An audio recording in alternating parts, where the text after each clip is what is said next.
So in the last lecture, I introduced the idea of benzene molecules or aromatic molecules that have the ultimate in conjugation, a six-membered ring with alternating single and double bonds, and a system where all the sp2 hybridized carbons have their p orbitals parallel to each other in this completely extended pi system.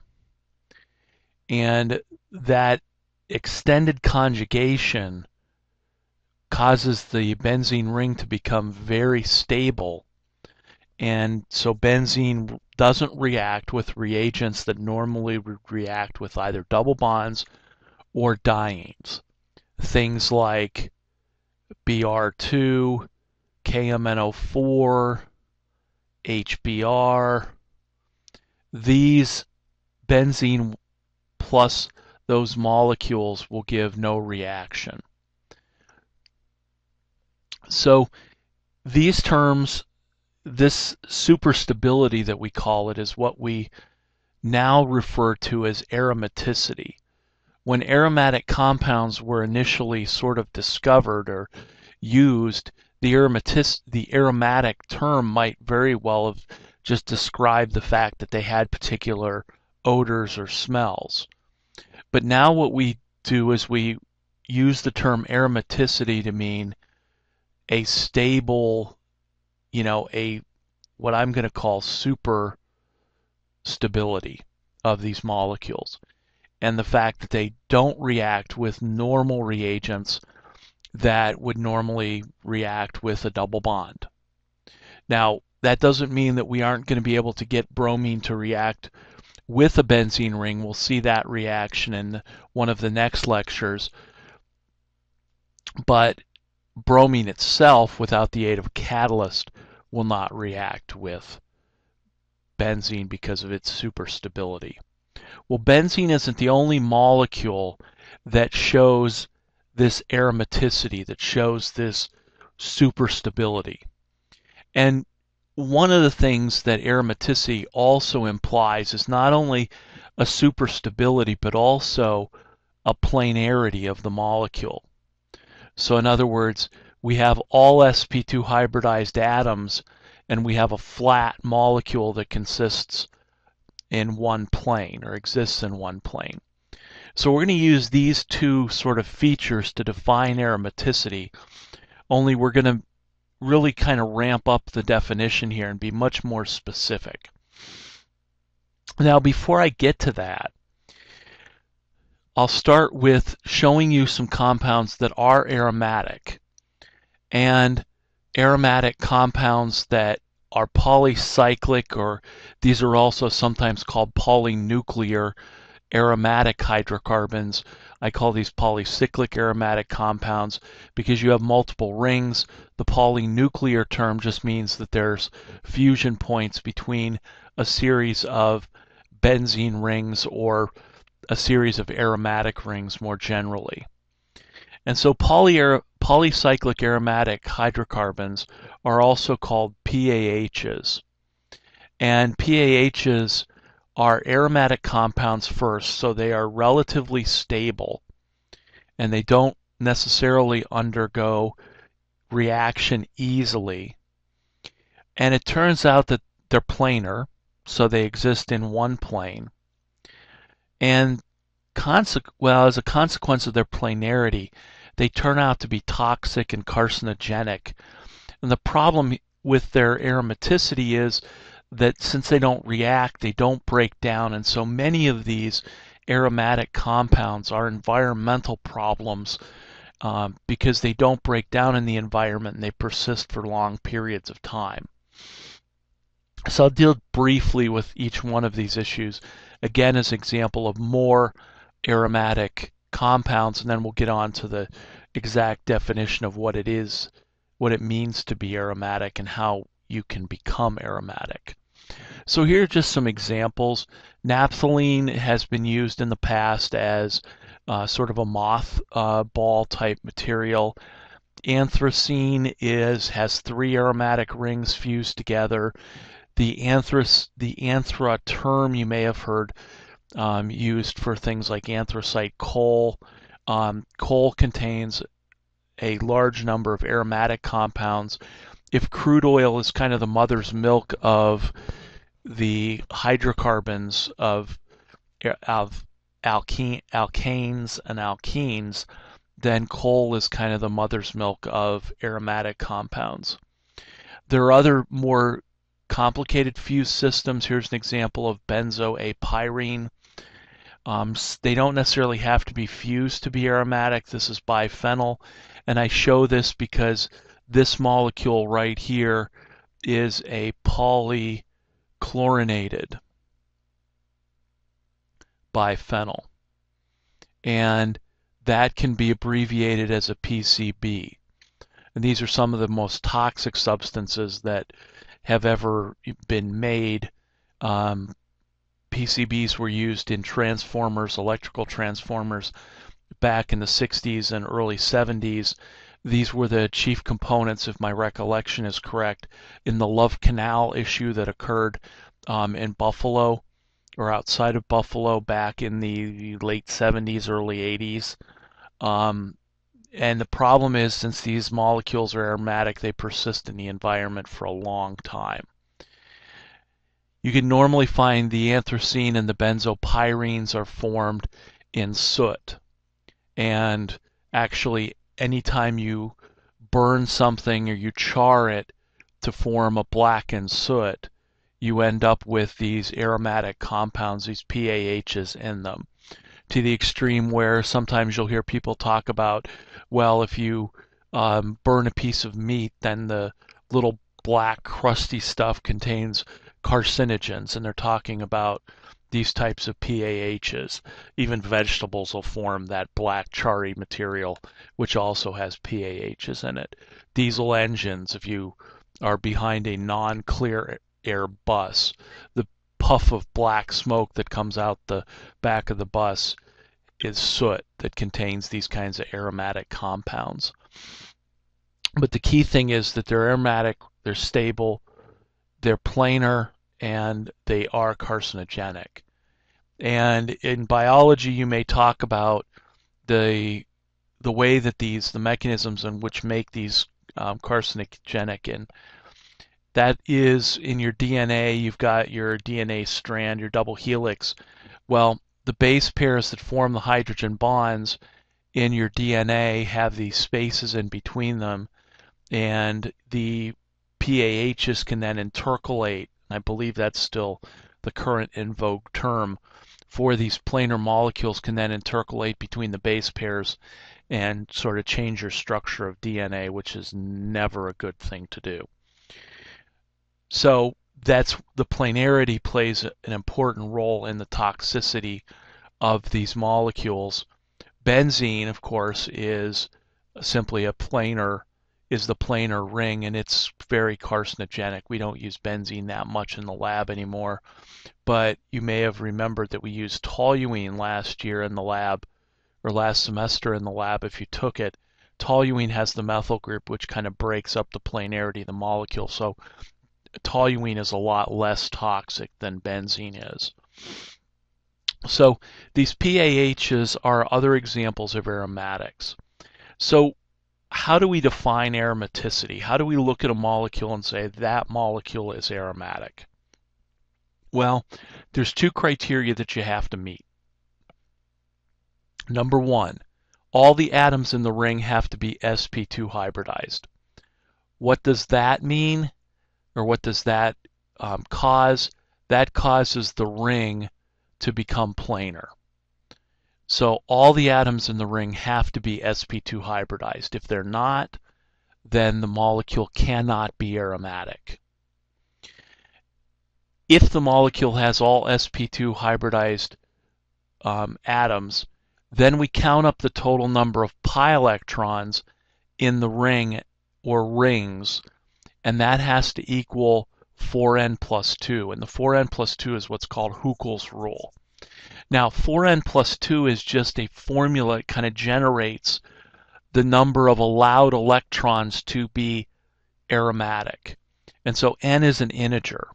So when we apply the integers, a series of integers to 4n plus 2, what we come up with a series of numbers of 2, 6, 10, 14, 18, 22, etc. So in other words, if n is 0, then we get 2 pi electrons. If it's 1, we get 6. If it's 2, we get 10. If it's 3, we get 14.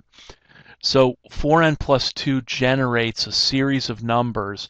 So if we have this many number of pi electrons, and we have all sp2 hybridized carbons or atoms in the ring, then that's going to be aromatic. So that's the allowed number of those pi electrons to become aromatic.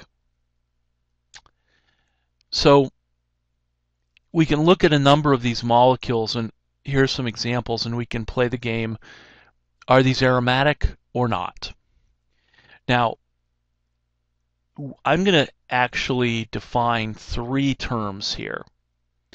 So aromatic would mean you'd have all sp2 hybridized atoms in the ring and the 4n plus 2 numbers of pi electrons.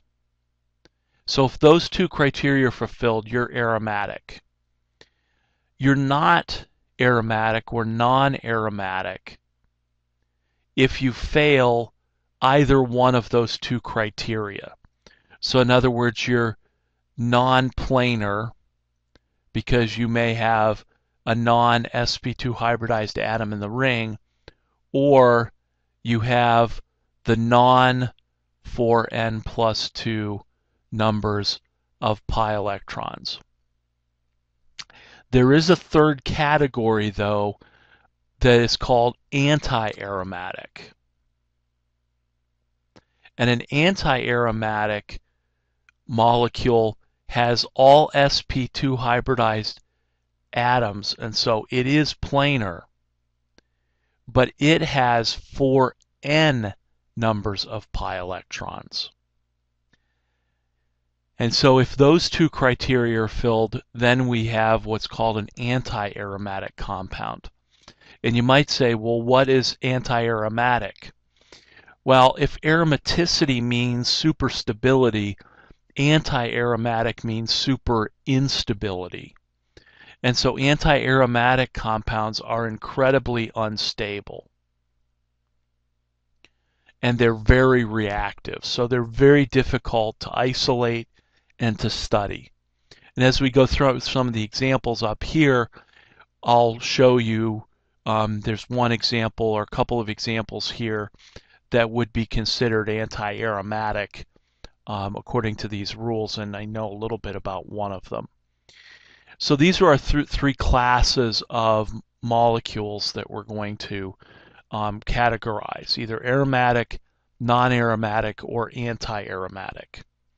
So could you go through these molecules and put each one into one of those classifications? Well, let's start with this cyclopropene. Is the cyclopropene aromatic or not? The answer is it is non-aromatic. Why is it non-aromatic? Because it's got a non-sp2 hybridized carbon.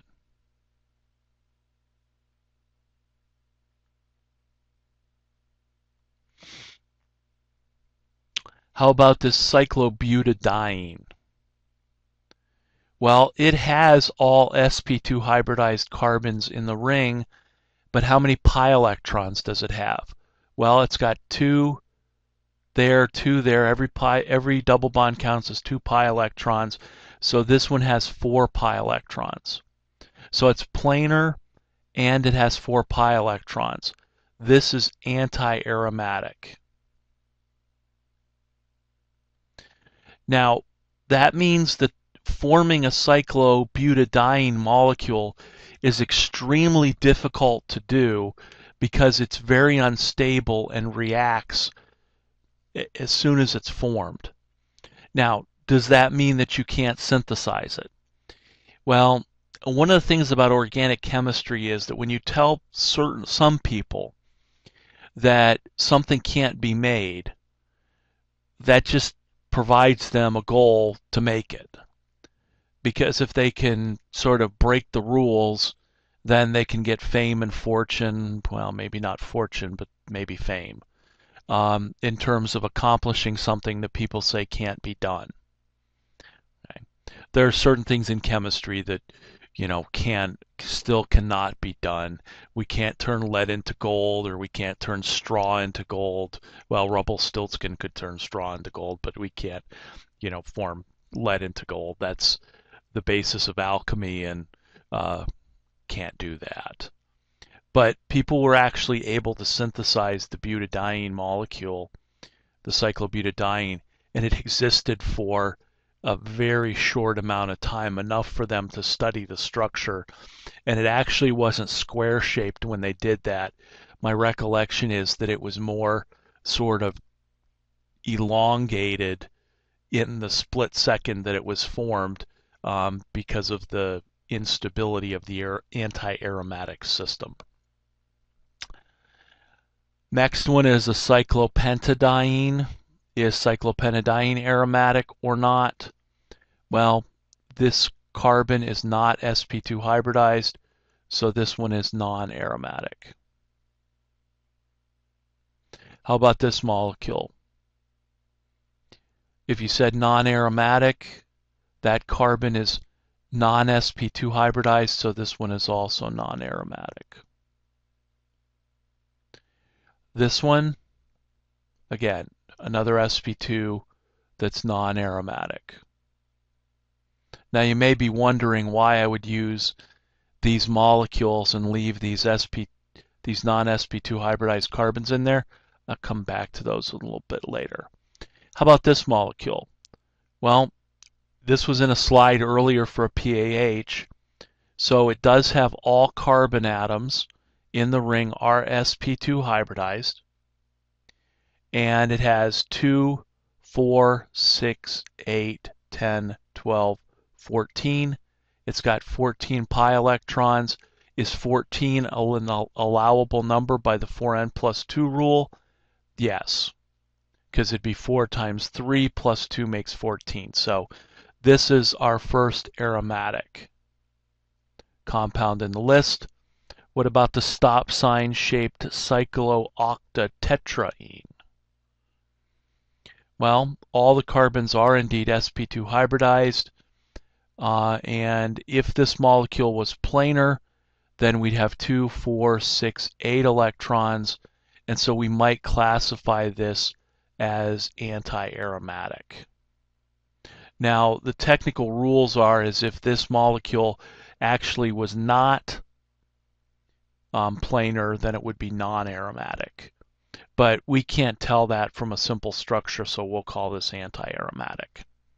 Okay, so those are our three classifications: aromatic, non-aromatic, and anti-aromatic.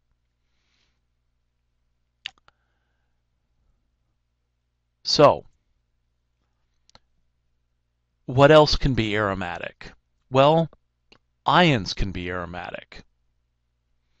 Here are 3 examples of ions that came from this list of potentially aromatic compounds that weren't the cyclopentene or the cyclopropene, the cyclobutadiene, and the cycloheptatriene. These 3 actually can become aromatic anions. How can I do that? Well, let's just say for the sake of argument here, I'm going to come over. Let's say for the sake of argument that I take this cyclopropene. How about I put a bromine on here? And then let's say I do an SN1 reaction on this molecule. So I break the carbon-bromine bond, and I now form a positive charge there. Are all 3 of these atoms sp2 hybridized? Yes. How many total pi electrons do I have? 2. Does that make this aromatic? Yeah, this actually turns out to be an aromatic cation. Does that mean that this cation won't react with a nucleophile? No, but let me come back to that. How about the cyclopentene or cyclopentadiene? How could I turn that aromatic? Well, here's what I would do.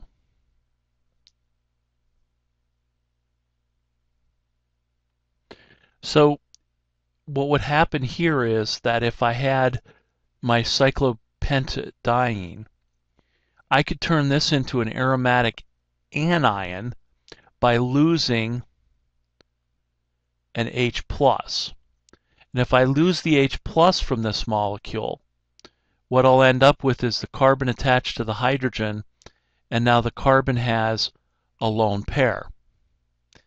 Now let's go back to this aromatic carbocation for a minute. If I sketched out the orbital picture for this cyclopropene carbocation, it would look something like this. I'd have my triangle. I would have my two p orbitals, the sp2 hybridized, the empty p, or the p orbitals for these two carbons that would have 2 electrons. So there's my pi bond. What would be the hybridization of this carbon? If you said sp2, well, that's the only way that could become aromatic. So what does it have? It's got an empty p orbital. And so what happens then is that the 2 pi electrons that are in this pi bond actually now get spread out throughout those 3 parallel p orbitals. So we've got 2 electrons in 3 p orbitals. Looking at this carbocation, then I could think about this. I could say, well, maybe I'll move this pair of electrons over here, and then I'll form the double bond here and have the plus charge here, and maybe I'll then move this pair of electrons here and now form the double bond here with the plus charge here. And if I move this pair of electrons back up here, I end up going right back there. So there's 3 resonance structures that you can draw for this cyclopropene carbocation. And what would the resonance hybrid of this look like? I'd have my triangle. I'd have partial double bonds inside the ring. And then I'd have delta plus, delta plus, delta plus. And so this would be my resonance hybrid for that cyclopropene carbocation.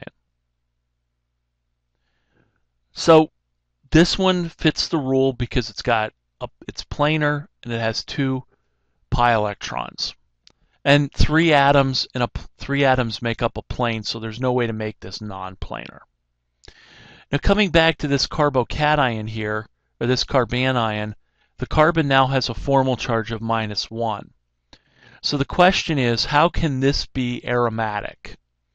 Well, let me draw out the exact same kind of picture. So here's my ring, then here's my first pi bond, here's my second pi bond, and now here's the carbon that has the lone pair and the hydrogen on it.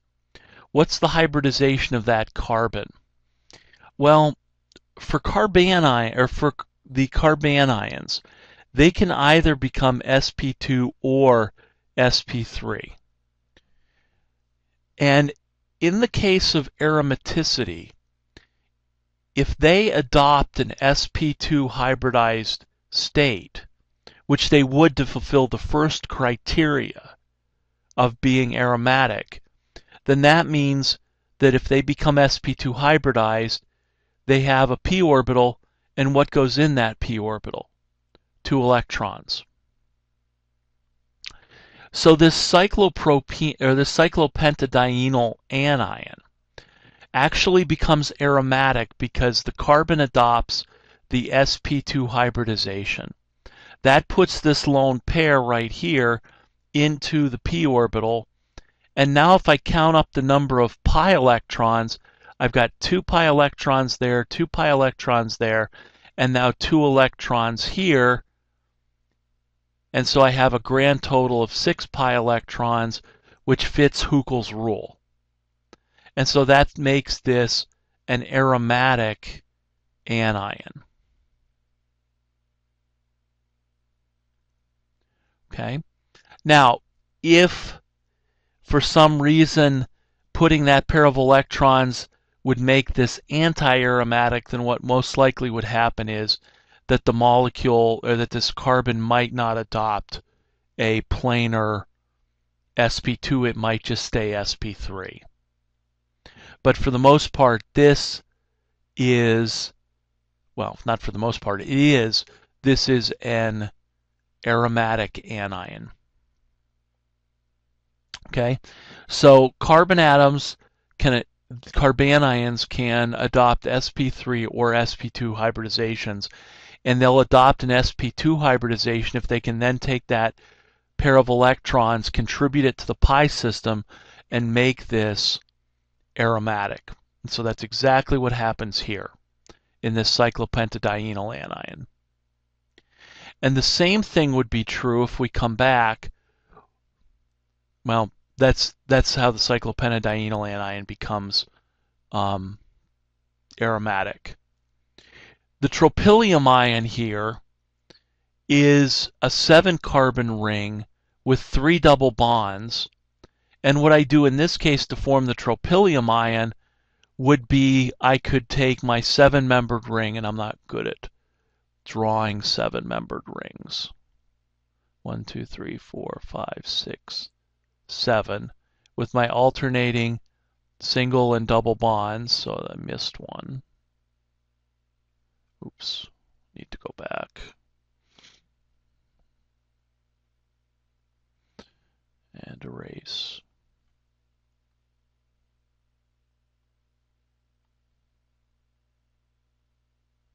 So there's my 7-membered ring. If I put something like a bromine there, then if I lose my bromine, I would end up forming this tropylium ion. Tropylium ion then, with this carbocation, that would now become sp2 hybridized to join the rest of the carbons in the ring. And I've got 2, 4, 6 pi electrons here, which then fits Huckel's rule. So the tropylium ion would be an aromatic ion as well.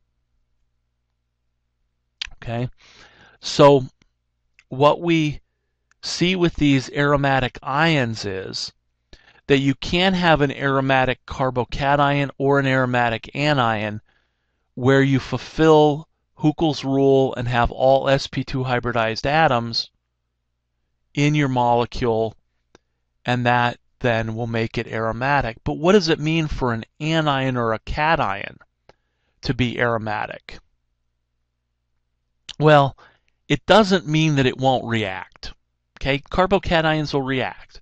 Carbanions will react. Nature wants to remove the charge, wants to get back to neutral. But what it does mean is that this aromatic cation is going to be much more stable than a normal run-of-the-mill allylic carbocation. And I'll show you an example of that in a moment. This carbanion of cyclopentadiene is going to be more stable than a normal allylic carbanion. Because remember, this is an allylic position now. So how do we actually see that? Well, let's just imagine, for the sake of argument, that I'm going to do the following reaction. I'm going to take this allylic bromide and react it with water. And then I'm going to take this allylic bromide and also react it with water. What mechanism does this reaction undergo? If you said SN1, you're right. Why did you say SN1? Because water's a neutral nucleophile, and so the only way these reactions are going to occur is by carbocation mechanism. So what happens in this reaction? I break the carbon-bromine bond. And so I form this carbocation.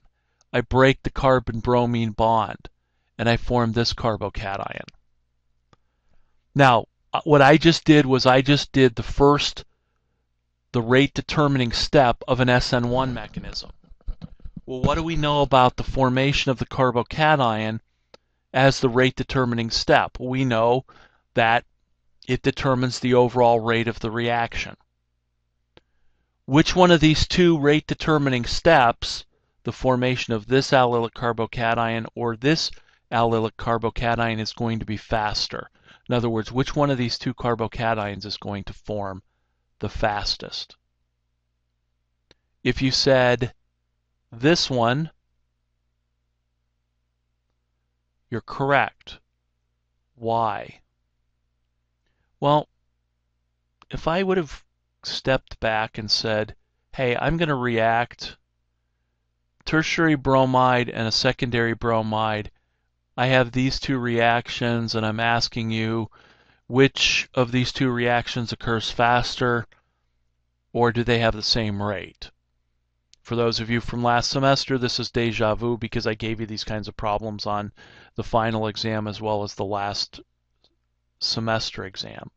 So which of these two reactions would occur faster? Well, the thought process is this is SN1, this is a secondary halide, this is a tertiary halide.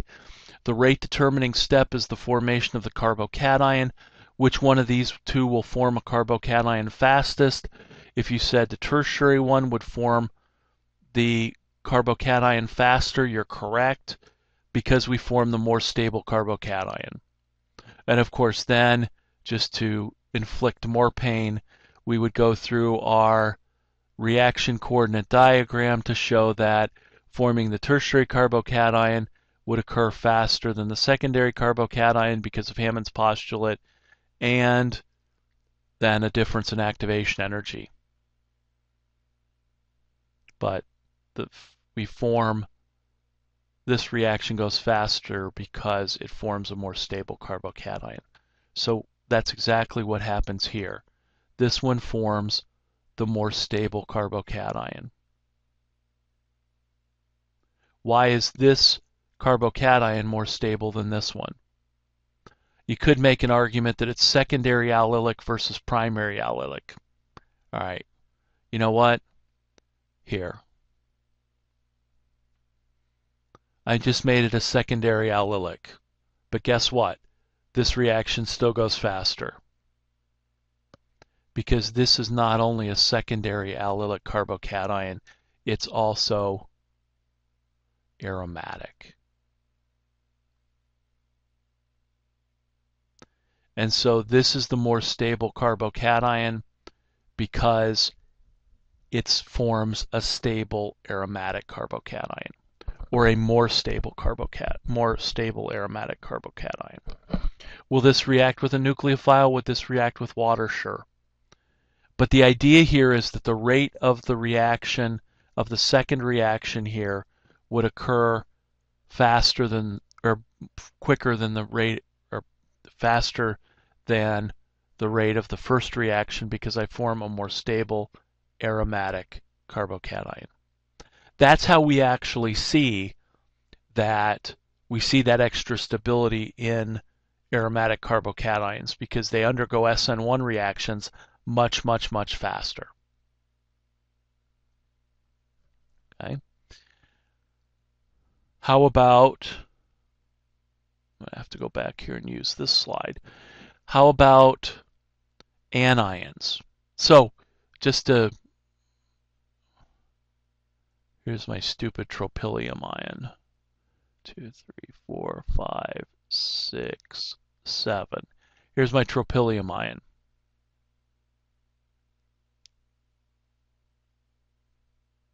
Well, start with the, sure, I might as well draw it again.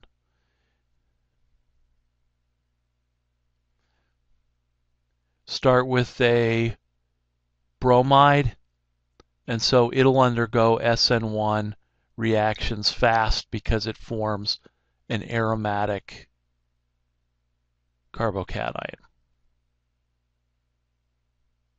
I've also for the online quiz shown you in mass spectrometry a way that a tropylium ion forms in the gas phase from a benzylic carbocation by a ring expansion.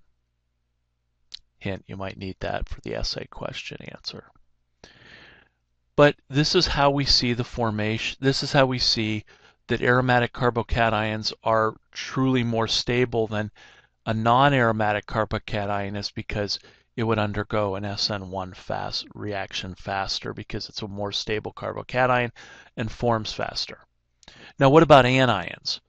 Let's say, for instance, that I took my cyclopentadienyl or cyclopentadiene, and I'm going to go ahead and compare this with this cyclohexadiene. How do I see the extra stability of this allylic anion versus, let's say,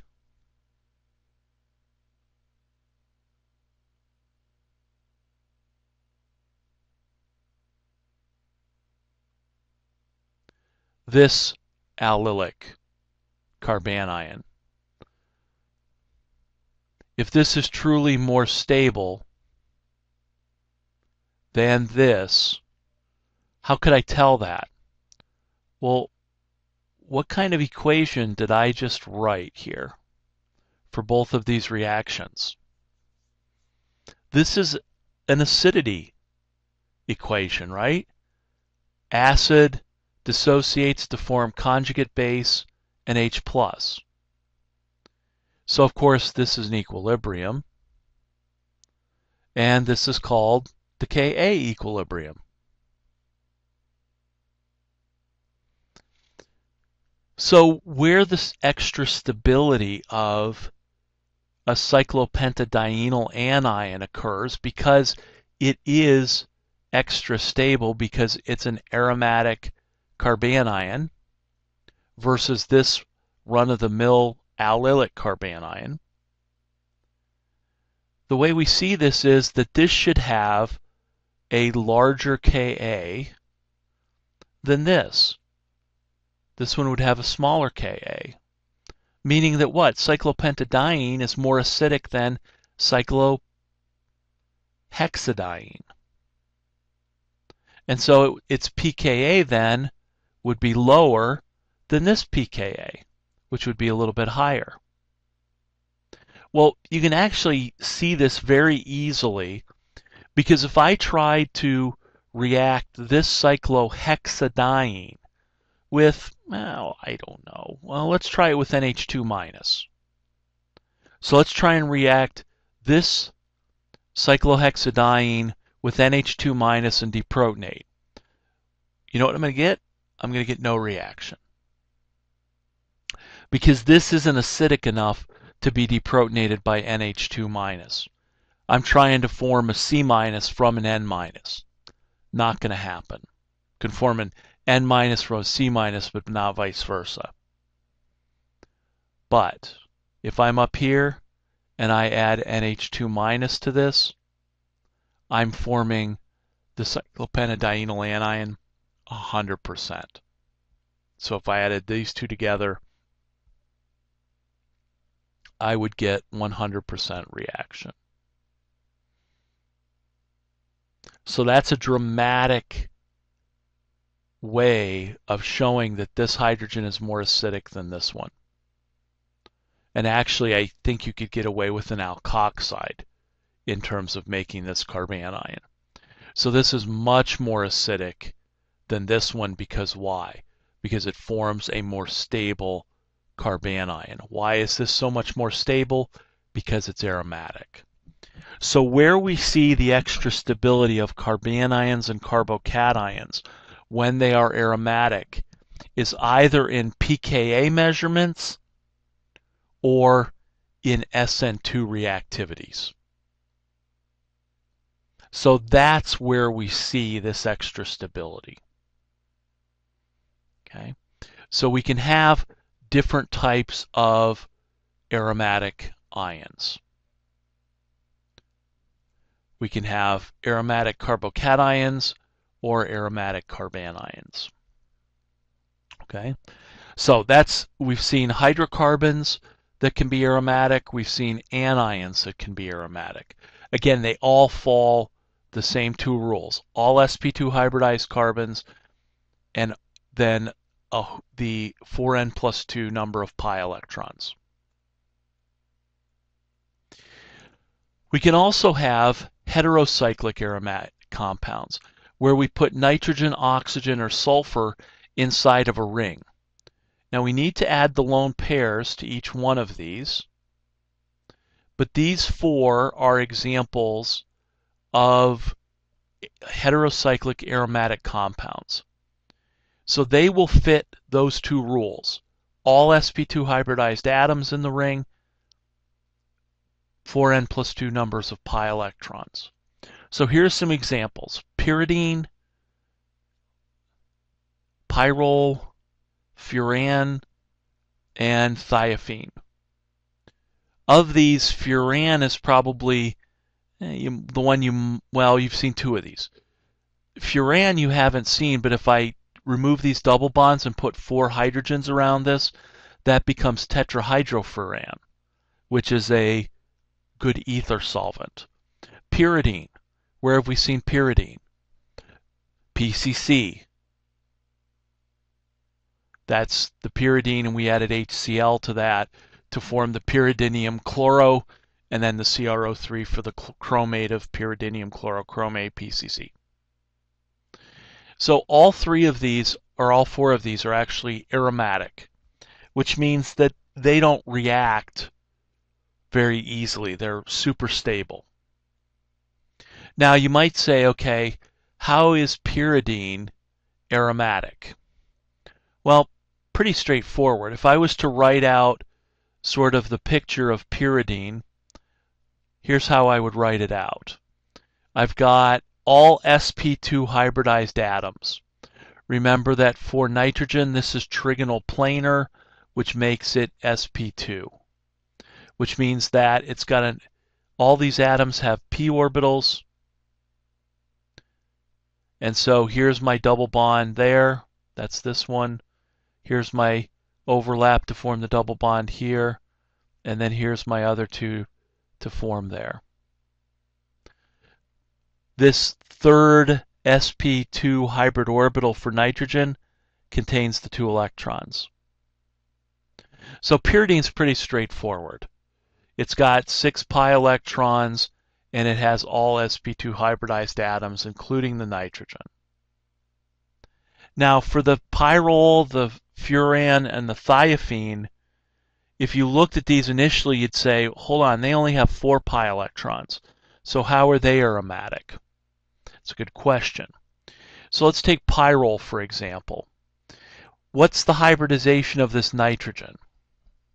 Well, you'd look at this and you'd say it has 1, 2, 3, 4 clouds of electron density around it. Okay, that's sp3. Not going to be aromatic. But remember that when we had the carbon that had the lone pair on it, that carbon had 1, 2, 3, 4 lobes of electron density around it, and we said that it could either be sp3 or it could adopt an sp2 hybridization.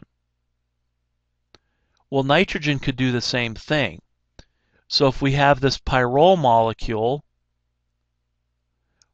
and I'm going to go ahead and put the 4 atoms that have the pi bonds in them. So there's 1 pi bond, 2 pi bonds. What if this nitrogen said, hey, I want to make this molecule aromatic. And so first thing I'm going to do is I'm going to become sp2 hybridized so I can fit in with all the other ring atoms. So it does that. Then what happens?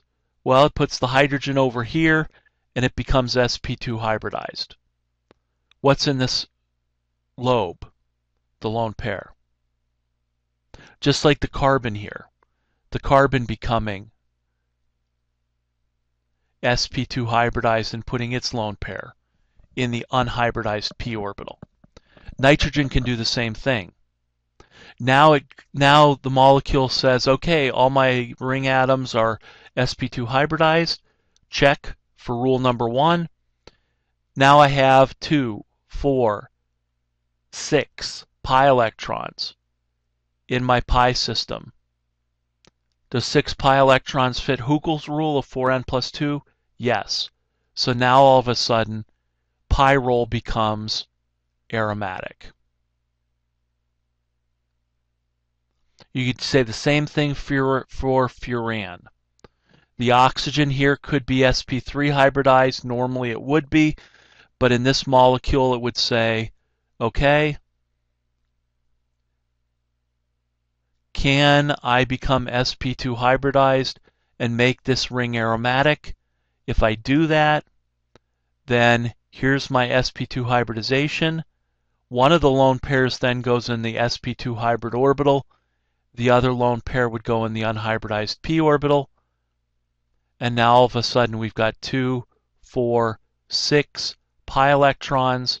And so now furan would become aromatic because all the ring atoms are sp2 hybridized, and by this oxygen becoming sp2 hybridized, it now put 2 electrons into an unhybridized p orbital that now becomes part of the pi system and makes it have 6 electrons, which is okay by Huckel's rule. So heteroatoms can kind of choose whether they want to be sp3 or sp2, and they'll choose sp2 if it makes the ring aromatic. Why? Because that makes the ring super stable. Okay? So this picture just kind of gives you a little bit more of a look at that in terms of the pyrrole. Now the fact that the pyridine already had, because the nitrogen was already sp2 hybridized, we've got our 6 p orbitals with our 6 pi electrons, and down here this would be the example of the furan becoming aromatic because now 2 pi electrons are in the unhybridized p orbital, and the other lone pair is in the sp2 hybridized orbital. Now, what this diagram is kind of showing is the idea that these electrons that are in the sp2 hybrid orbitals are not part of the pi system, and so therefore they're not counted for the pi system. The electrons that are in the p orbitals are counted towards the pi system. That's what gives them 6 in each case. Now, this creates an interesting issue when it comes to nitrogen basicity in these aromatic systems. Okay? And what do I mean by that? Well, if we went back to general chemistry, we know that ammonia is a base. Why is an ammonia a base? Because the nitrogen has a lone pair that can use to bond the H plus and become ammonium.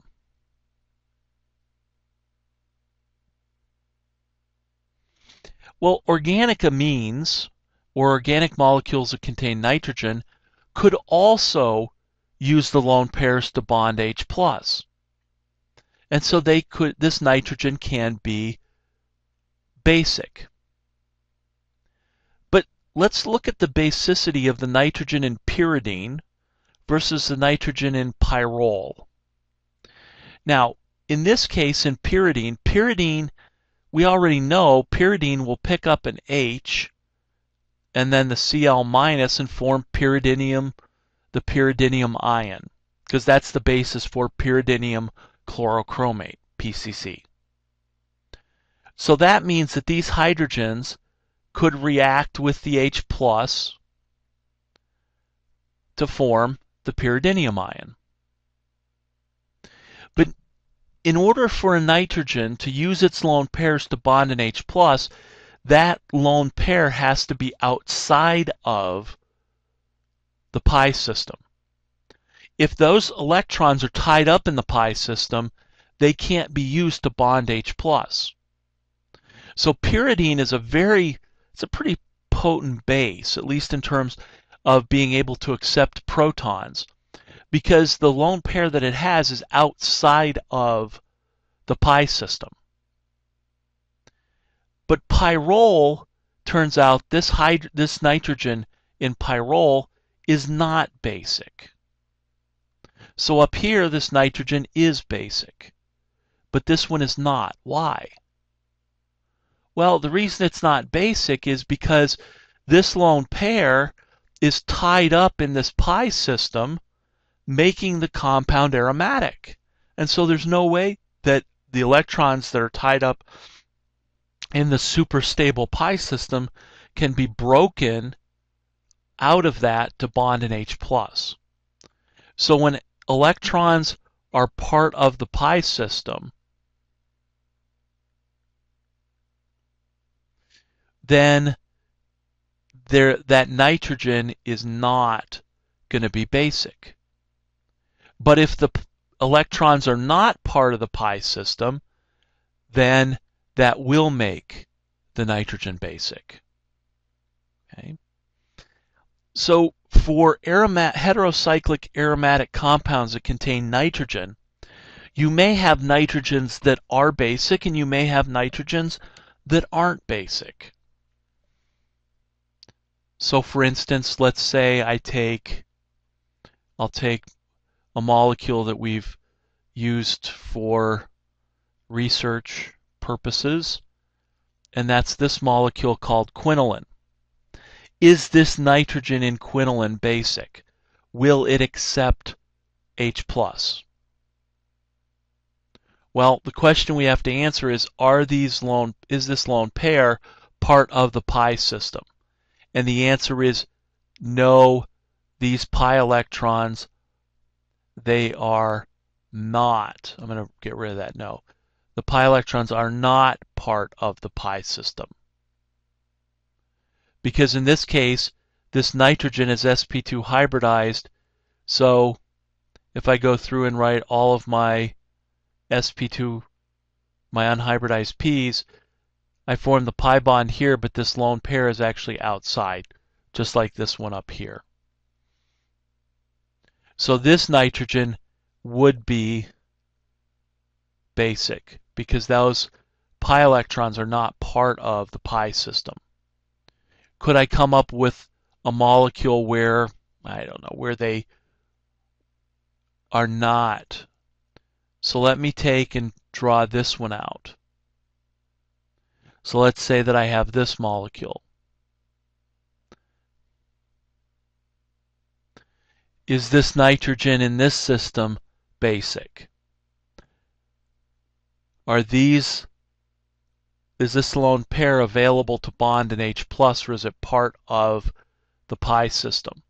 Well, in this case, I've got 2, 4, 6, 8. If these two electrons become part of the pi system by this nitrogen becoming sp2 hybridized, then I've got 2, 4, 6, 8, 10. And that's an allowed number for aromaticity. So it turns out for this molecule that these are part of the pi system, and therefore they are not available to bond an H+. So this nitrogen right here is not basic. It's not a basic nitrogen. Okay. So for heterocyclic compounds with nitrogen, we sometimes have to figure out if the nitrogen is basic or not. If the lone pair is not part of the pi system to make the system aromatic, it's basic. If that lone pair is tied up in the pi system, making the molecule aromatic, then it is not basic because it's not available to bond H+. Okay. So that's heterocyclic compounds and whether nitrogens are basic or not. Okay. I am going to, because I have a sneaking suspicion I'm closing in on an hour, I'm going to end the reaction, or I'm going to end the heterocyclic aromatic stuff here, and then we'll talk about reactions of breaking up the aromaticity as well as reactions of alkyl groups attached to the benzene ring in the next lecture. So this will end this pre-class lecture.